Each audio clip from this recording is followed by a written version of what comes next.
The gospel reading for the fifth Sunday of Lent is from John chapter 11. It's the familiar story of the resuscitation of Lazarus. We meet once again the famous biblical sisters Mary and Martha.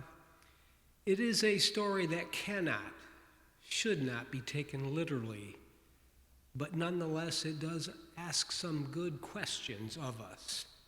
John 11, now a certain man was ill, Lazarus of Bethany, the village of Mary and her sister Martha. Mary was the one who anointed the Lord with perfume and wiped his feet with her hair. Her brother Lazarus was ill. So the sisters sent a message to Jesus, "Lord, he whom you love is ill."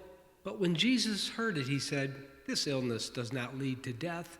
It is for the glory of God, so that the Son of God may be glorified through it." Accordingly, though Jesus loved Martha and her sister and Lazarus, after having heard that he was ill, he stayed 2 days longer in the place where he was. Then after this he said to his disciples, "Let us go to Judea again." Then Jesus, again greatly disturbed, came to the tomb. It was a cave. A stone was lying against it. Jesus said, "Take away the stone." Martha, the sister of the dead man, said to him, "Lord, already there is a stench because he has been dead 4 days." Jesus said to her, "Did I not tell you that if you believe, you would see the glory of God?" So they took away the stone, and Jesus looked up and said, "Father, I thank you for having heard me. I knew that you always heard me, but I have said this for the sake of the crowd standing here, so that they may believe you sent me." When he had said this, he cried with a loud voice, "Lazarus, come out." The dead man came out, his hands and feet bound with strips of cloth, and his face also wrapped in a cloth. Jesus said to them, "Unbind him and let him go." Here ends the reading. First, we went to the school office. From there to the principal's office. I'd never been there before.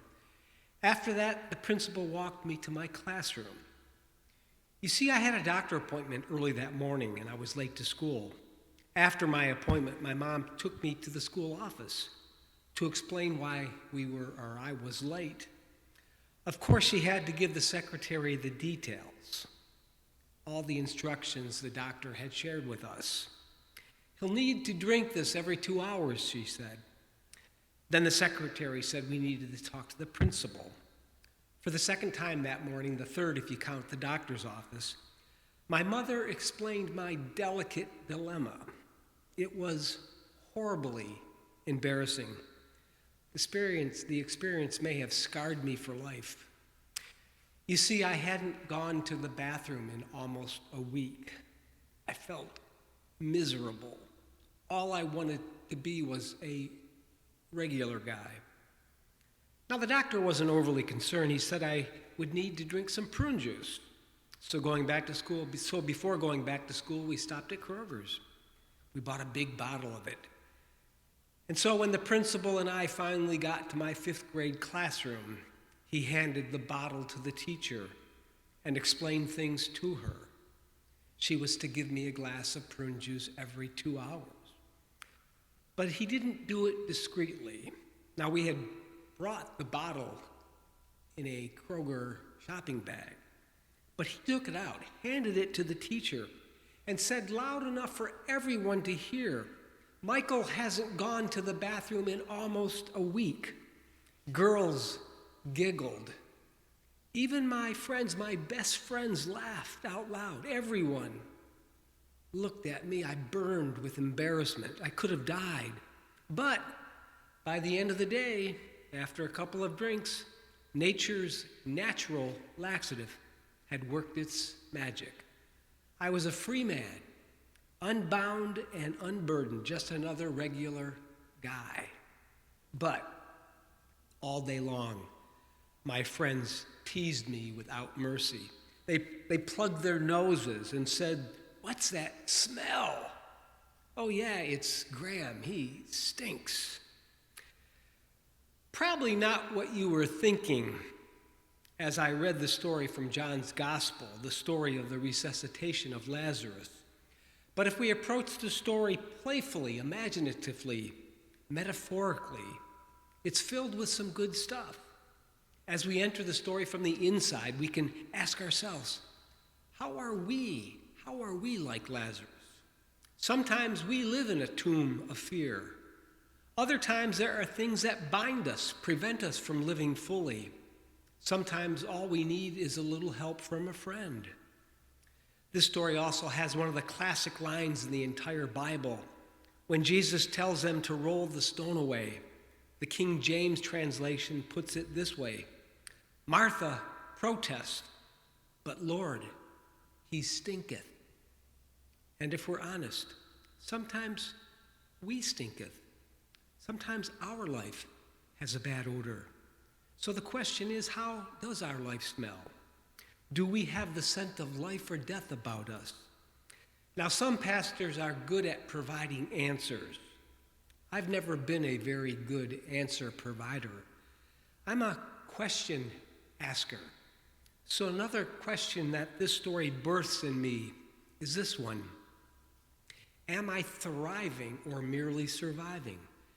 Am I living life to its fullest, to the best of my ability? Am I living my best life or living less than I could be?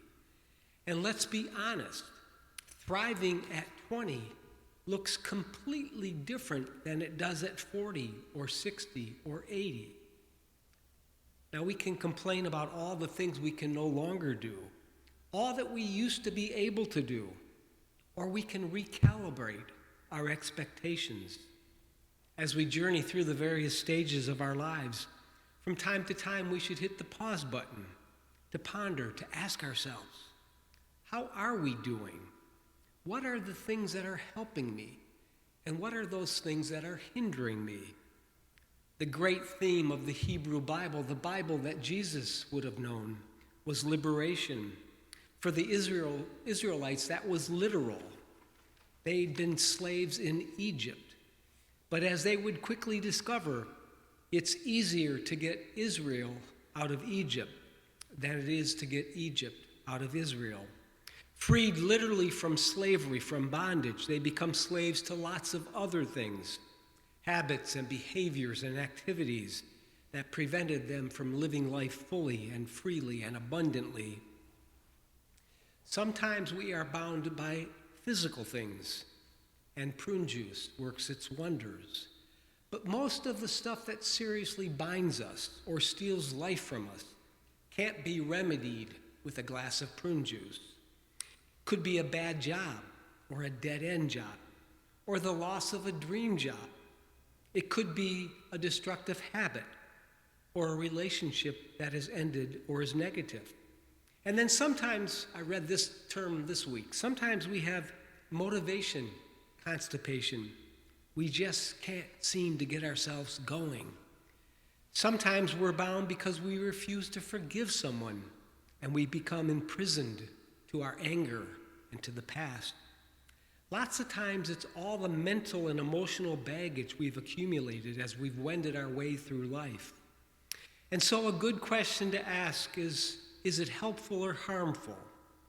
Lots of things stop us from living long before we stop breathing. Someone delightfully put it this way: I have lost lots of friends, some by death, and others through the sheer inability to cross the street. One of my favorite Bible verses comes from John chapter 10, verse 10, where Jesus says, I have come that you might have life and have it more abundantly. And the Greek word translated abundantly is a great word. It means more than usual, more than normal. According to Jesus, that's why he came, not to punch our ticket to heaven. He came to help us right here and right now to live life more than usual. So again, how are you doing? Are you as free as you want to be? When asked what surprised him most about humanity, the Dalai Lama answered, people. Because people sacrifice their health in order to make money.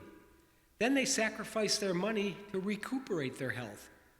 And then people are so anxious about the future that they don't enjoy the present. The result being that they don't live in the present or the future. They live as if they're never going to die, and then they die never having really lived. People die never having really lived. To squander the only life we will ever have, the only life we will ever have, is the sorriest of all lives. Maybe today we are being invited to come out of our tomb so that regardless of where we are on life's journey, we might really begin to live here and now abundantly more than usual. Amen.